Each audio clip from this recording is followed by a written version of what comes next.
Hi, my name is Nina Liverpool and I am 10 years old, and I will be going to my 3rd year of being in Kids Rank. Hi, my name is Logan Brown. I'm 11 years old and I will be going to my 2nd year of Kids Rank. We are here at the Pritzker Military Museum and Library to interview Major General John Borling. So Major General, did you always know you wanted to be in the Air Force? You know, I knew I wanted to be in the military from earliest years, and I should say, hi, I'm John Borling. I'm 74 years old, and I'm glad to be with Kids Rank. If the taps were not Morse code, how did the other prisoners figure it out, and what were you saying? Well, it was a very complex circumstance, especially in the early years, where communication between prisoners was forbidden and punished very severely. They hurt you if they caught you communicating. And so since we were alone or in semi-isolation, maybe with one or sometimes two people in the early years, and we wanted to keep a chain of command, we wanted to keep an organization, we wanted to be able to use time as well, we developed this TAP code, which is a matrix of the alphabet, A through E, and then F through J with K out there. And you simply arrange the alphabet in 5 rows and 5 columns. Do you still remember the code? You know, I do remember the TAP code. Well, we happen to have a pretend wall here. You brought a wall along, huh? Well, okay. And what would you like me to do with this? Tap something. Tap something. Okay, how about I tap GBU. That's God bless you, and that's how we would sign out at night. We had lots of abbreviations, you know. I don't think we used LOL a lot. You know what LOL is? Yes. You do, all right. But in fact, I know we didn't use that a lot. We didn't use it at all.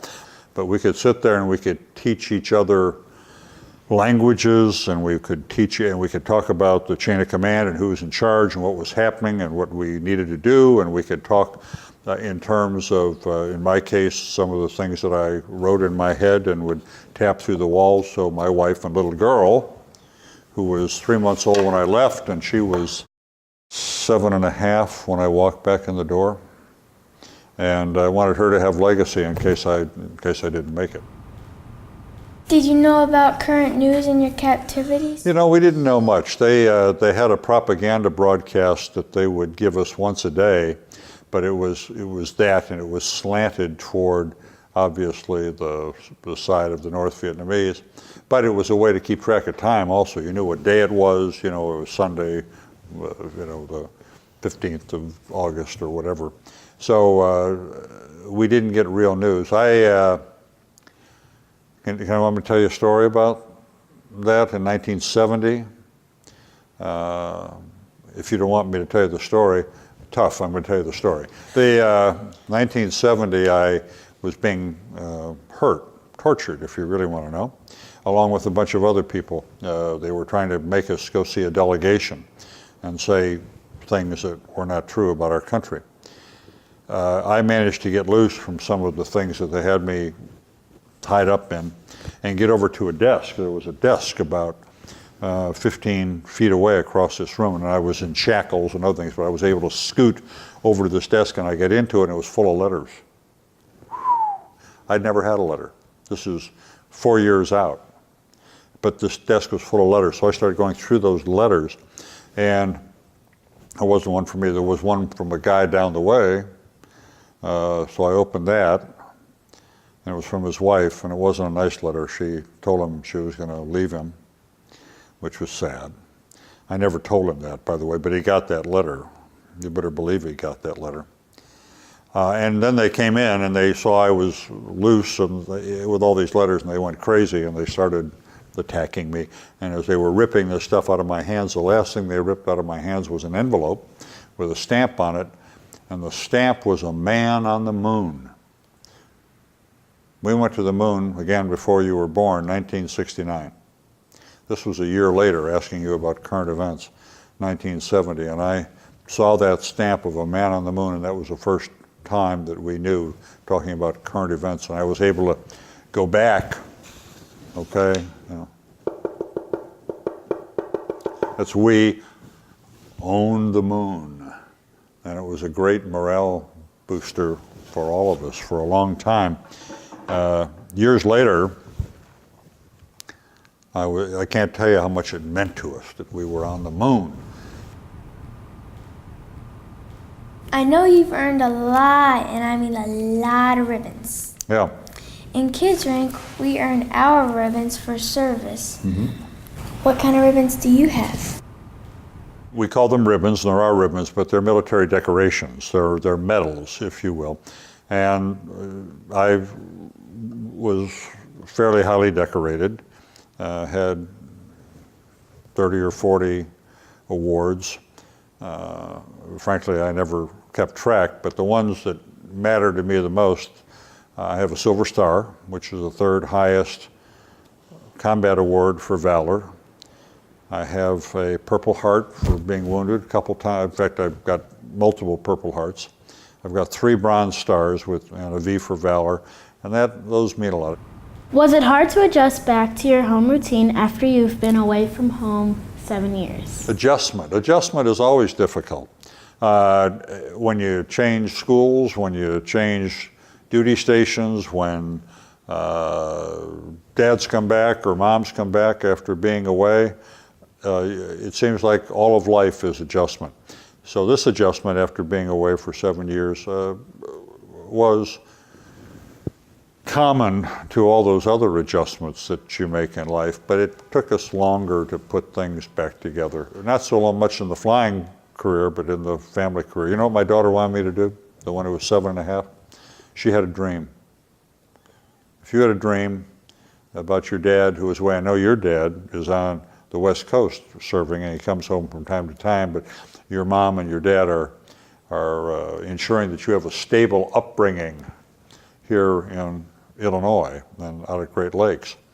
That's sacrifice and requires adjustment. But the one thing she wanted me to do, because the kids were giving her a hard time at school, they said, "Oh, you haven't got a father," you know, kids can be cruel, right? Yeah, can kids be cruel? Yeah, sure. So you gotta be careful not to do that. But so the one thing she wanted me to do was to walk her to school. Not only walk her to school, but walk her into the class and make sure we were late so that when we walked in, she could announce, and she did, "This is my father."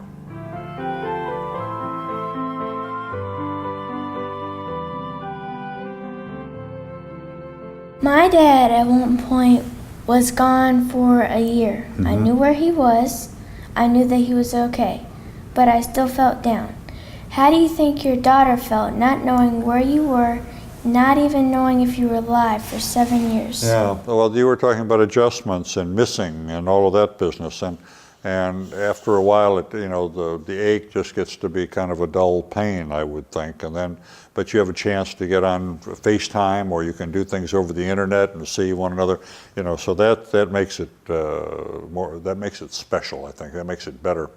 But the absence of the family unit, that's a big deal. And I know it hurt my daughter, but I've got a very good wife, and she worked hard at making sure she had a close bond with that daughter, which endures to this day.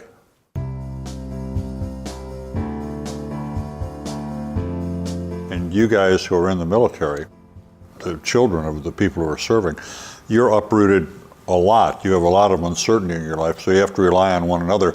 But a program like Kids Rank gives you something to hang on to. You want to have something that matters in your life that you can hang on to as you get older and go through more experiences and wickets of life. Right now, your job is to be a good girl, be a good guy, get good grades in school, don't give your parents too hard a time, develop some good friends, and remember the most important thing, the relationship between mothers and fathers and sons and daughters.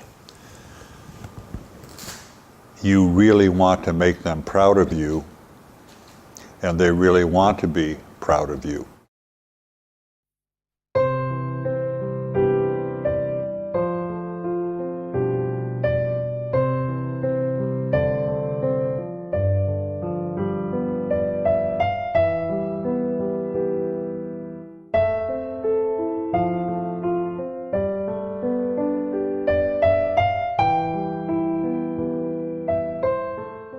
We would like to thank you for the time today in answering all of our questions. We would also like to thank the Pritzker Military Museum and Library. Kids Rank is proud to recognize you for your service and sacrifice to our country. Well, that's very good of you. It's a high honor. Thank you so much. Thank you. All right. Thank you, Nina. All right. See you, dear. Hoorah! Hurrah!